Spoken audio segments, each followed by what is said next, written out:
Attorney general पागल है, दलाल है सरकार का। सरकार का प्रतिनिधित्व पागल है वो। पागल है, सरकार का पिट्ठू है वो। कभी बर्ड फ्लू बता देता, कभी दंगा भड़क जाता, कभी कुछ हो जाता, उसे भविष्यवाणी आ जाती है। 47 दिन से पड़े हैं, किसी को एक चोट तक नहीं आई, किसी को कोई परेशानी नहीं आई। एम्बुलेंस जारी है, सेना की गाड़ियां जारी हैं, और क्या करें। समीक्षा हम कह रहे हैं इसको कैंसिल करो, दूसरा बना लो ना, सब बैठ जाएंगे, किसान बैठ जाएगा, विशेषज्ञ बैठ जाएंगे, और सरकार के मंत्री बैठ जाएंगे, सब बैठ जाओ। तो विशेषज्ञ के देखरेख में बनाना है पूरा ड्राफ्ट कानून। वो कौन सा विशेषज्ञ है, सरकार आज तक नहीं बता पाई। कौन से किसानों के देखरेख में बना, उनका डाटा नहीं बता पा रही, तो कैसे मान ले। देखिए, इसे होल्ड रखो चाहे कुछ करो, भाई किसान तो घर जब जाएगा जब ये वापस होगा, वरना नहीं जाएगा। तो बिल वापसी तो घर वापसी, बाकी इससे अलावा कुछ नहीं सुनता किसान। हम ये कह रहे हैं कि ये हमारे लिए फांसी है।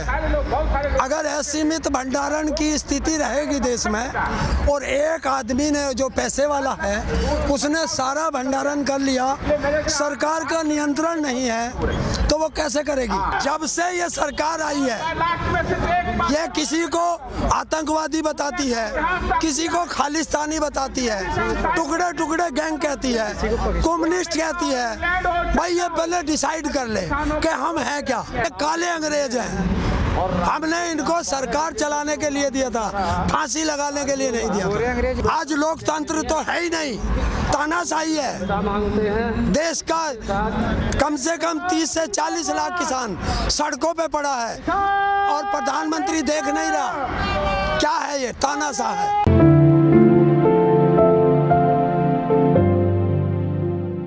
नहीं, देखिए, आप जैसे पत्रकारों ने नेशनल मीडिया पे मांगा है, वो आज तक नहीं दे पाए कि किससे तुमने सलाह ली, नहीं बता पा रहे। कह रहे हमारे पास वो डाटा नहीं है, तो कैसे मान ले भाई। लेकिन कृष्णवीर चौधरी है जो किसान नेता है, वो तो बड़ा अच्छा कदम बता रहे हैं, आपको गलत साबित करने वाले। कौन? कृष्णवीर चौधरी, किसान नेता जो गाजियाबाद वाले। भैया, जो सत्ता के दलाल होंगे वो तो सत्ता की बात करेंगे, जिनको सत्ता की लालसा होगी। भाई, ये जो इतना किसान पड़ा है, ये सब पागल है क्या? इसमें पढ़े लिखे नहीं है। और दूसरी बात, और जो उसी सुप्रीम कोर्ट के सारे वकील पूरी बार वो इस बिल को गलत बता रही है, तो वो तो विद्वान अधिवक्ता है, वो तो कानून हमसे ज्यादा ही जानते होंगे। कौन? पूरी सुप्रीम कोर्ट की बार ने किसानों का समर्थन किया है बिल का, कि आप सही लड़ रहे हैं, बिल गलत है। लेकिन जब समर्थन कोई भी करे, कुछ भी करे, लेकिन सुप्रीम कोर्ट ने तो नहीं कहा ना कि कानून गलत है। तो सुप्रीम कोर्ट ने यह भी तो नहीं कहा कि कानून सही है। देखिए, ये उनको एक सबक दिया गया, और वो वहीं के किसान थे जो उन्होंने भाड़े पे बुलाए थे, उन्हीं किसानों ने उन्हीं के गांव में, उन्हीं के विधानसभा क्षेत्र में उनको उतरने नहीं दिया। तो ये उनके लिए सबक है कि जनता में कितना रोष है तुम्हारे प्रति। ये खट्टर क्या है, एक मुख्यमंत्री है, अपना प्रदेश देखे। हमारी लड़ाई केंद्र सरकार से है, इसके हाथ में कुछ नहीं है, तो केंद्र सरकार से लड़ रहे हैं ना, हरियाणा पंजाब नहीं, पूरे देश का किसान है। और जहाँ की तुम बात करते हो दूर की, ये सरकार ट्रेन चलवा दे, और जिस दिन ट्रेन चल जाएगी, किसानों का इतना बड़ा जन सैलाब दिल्ली के लिए तैयार बैठा है कि ये गिन नहीं पाएंगे। सर, किसान तो अब भी काफी तादाद में है ना, सरकार मान कहाँ रही है आप लोग? मानेगी, थोड़ा देर लगेगी, लंबा चलेगा। पहले भी अंग्रेज भी नहीं माने थे, 9 महीने लगे थे आंदोलन लड़के, उनसे वापस कराया था, इनसे भी कराएंगे। आंदोलन हमारा संवैधानिक अधिकार है, तो आंदोलन तो होता ही नहीं। क्यों नहीं होता? तानाशाह के आंख नहीं खोलेंगे, उसके जुर्म सहते रहें। कब तक जुर्म सहेंगे? जनता को जब जुर्म सहने की इंतहा हो जाती है, तो जनता मैदान में आ जाती है, और ये पूरा देश का जन आंदोलन बन चुका है। अब सारा देश सड़कों पे आ चुका है। आप अगर यहाँ रहोगे तो 26 जनवरी के बाद भगदड़ भी मच सकती है, 26 जनवरी के आसपास। क्यों मचेगी भगदड़ भाई? संविधान कहा है सरकार ने, वो वकील ने आज। नहीं, भगदड़ 47-48 दिन हो गए, अभी तक किसी को खरोच तक नहीं आई। जो 26 जनवरी की परेड शंका है, जता रही है सरकार कि 26 जनवरी की परेड में आप लोग कुछ करने वाले हो। उसने कोर्ट में कहा है आज इस बात को। कौन से भविष्यवक्ता ने कहा है वो? हाँ, तो अगर कोई गलत व्यक्ति घुसता है तो उसको पकड़े। जो भी गलत व्यक्ति घुसता है जब पकड़ते हैं तो वो बीजेपी का ही क्यों मिलता है? बात दूसरी पार्टियों पे डालते हैं, और जब पकड़ा जाता है तो वो बीजेपी का पिट्ठू मिलता है, दल्ला मिलता है। देखिए, जिसके बेटे सड़कों पे पड़े हों वो बुजुर्ग घर में कैसे नींद आ जाएगी?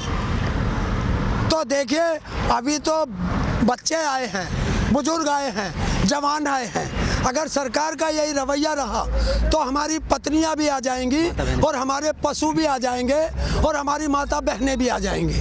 हरेंद्र जी, पिछले साल जो आंदोलन चला था दिल्ली में, उसमें भी ऐसे ही कहा जाता था जो आंदोलनकारी थे, लेकिन उनमें से आज बहुत सारे जेल में भी हैं। हाँ, ये तो जेल, अगर ये ऐसे जेल भेज रहे हैं तो ये बहुत गलत है। और दंगा भी हुआ दिल्ली में। हाँ, हुआ है। किसने किया? बीजेपी वालों ने किया है, जो कहते हैं 1 घंटे में खाली करा देंगे वरना मार देंगे। और मैं बता देता हूँ, उनको चेतावनी है मेरी, जो कहते हैं दिल्ली में ऐसा हुआ और यहाँ ऐसा होगा। आंधी नहीं, दिल्ली में ये तूफान आया है। कब तक छुपोगे उद्योगपतियों के दलालों? ये हिंदू मुसलमान नहीं, देश का अन्नदाता किसान आया है। जय जवान, जय किसान, जय जवान, जय किसान। लेकिन हरेंद्र जी, जिस तरह से पूरा आंदोलन चल रहा है, इसमें बड़े पैमाने पर वो भी लगे हुए हैं, सैनिक भी लगे हुए हैं, बैरिकेड लगाए गए हैं, लेकिन उस हिसाब से जो आम जन आंदोलन नहीं बन रहा है, सिर्फ किसान ही आए हैं, जबकि अन्न हर आदमी खाता है। बिल्कुल, मैं यही कहता हूँ, और मैं उनको एक बात भी कहता हूँ कि हक की लड़ाई के लिए निमंत्रण नहीं भेजे जाते। हक की लड़ाई के लिए निमंत्रण नहीं भेजे जाते। जिसका जमीर जिंदा हो खुद चले आते हैं। सही बात। हक की लड़ाई के लिए निमंत्रण नहीं भेजे जाते। जिनका जमीर जिंदा हो वे खुद चले आते हैं। हमसे कुछ लोग कहते हैं कि हमारी जमीन थोड़ी ना है, हम क्यों जाएं वहाँ पे? उनके लिए मैं बता दूं कि जब वो खाते क्या हैं, अन्न खाते हैं, और ये अन्न किसान उगाता है, और आज उनको जो 8, 10, 15, 20 रुपए किलो मिल रहा है, उनको बता देना चाहता हूँ, पहले खुला नमक 50 पैसे किलो मिलता था, जब से पैकेट में आ गया है 20 रुपए किलो हो गया है। और जिस दिन हो गया था ये 400 रुपए किलो भी बिका था, इसी पूंजीपतियों ने बेचा था। नमक तो। हाँ, तो वही बताता हूँ। और आटा देखिए, हमारी मक्का 800 रुपये 8 रुपये किलो बिकती है, और जब वो उद्योगपति के पास पहुँच जाती है तो वो 40 रुपये की 50 ग्राम मिलती है पॉपकॉर्न के रूप में, क्योंकि वो पैकेट में हो गई है। तो मैं बता रहा हूँ कि जिस दिन ये सत्ता के दलालों के पास पहुँच गया अन्न, फिर खाने को तरस जाओगे। बिल्कुल। क्यों भाई, ये इस देश के अंदर जब से ये सरकार आई है, ये 95% ठेके पूरे देश में इन्हीं पे क्यों, ये 2 उद्योगपतियों को क्यों दिए जाते हैं? देश में उद्योगपति नहीं है, और जब के जोन से ठेके इन्हें दिए जाते हैं उसका इनके पास कोई अनुभव नहीं है। लेकिन सर, टेंडर निकलता, कोई भी खरीद लो ना। टेंडर ऐसी कौन सी इनके पास मशीन है जो टेंडर इन्हीं का जाता है? इसलिए लेते हैं वो, उनके पास पैसा है। दिवालिया लोगों को टेंडर दोगे? दिवालिया लोगों को टेंडर दोगे? अरे रफेल जिसका शोर मचाया, 5 रफेल आए, जो अनिल अंबानी बैंकों का डिफाल्टर है, उसको क्यों दिया गया ये बताए। ये दलाली की और गुलामियत की सबसे बड़ी इंतहा है देश के प्रधानमंत्री की। तुम ही तो बता रहे हो कि FCI के गोदाम में दलाली तो है, सरकारी गोदाम, ये क्या कर रहे भाई उसमें? उसके पास बारदाना नहीं है ना FCI के पास में। देखिए, जब से जो सरकार ने प्राइवेट दिया है, अब सुन लीजिए, BSNL देश का एकलौता फोन था, जब से प्राइवेट आया, देश का प्रधानमंत्री ब्रांड एम्बेसडर बना जियो का। BSNL कहाँ है? जब से प्राइवेट स्कूल आए, सरकारी स्कूल कहाँ है? तो जो भी प्राइवेट में गया, सरकार की ऐसी तैसी मरी। और अगर सब चीज प्राइवेट में देनी है तो फिर संसद भी प्राइवेट में दे दो, फिर इनकी क्या जरूरत है?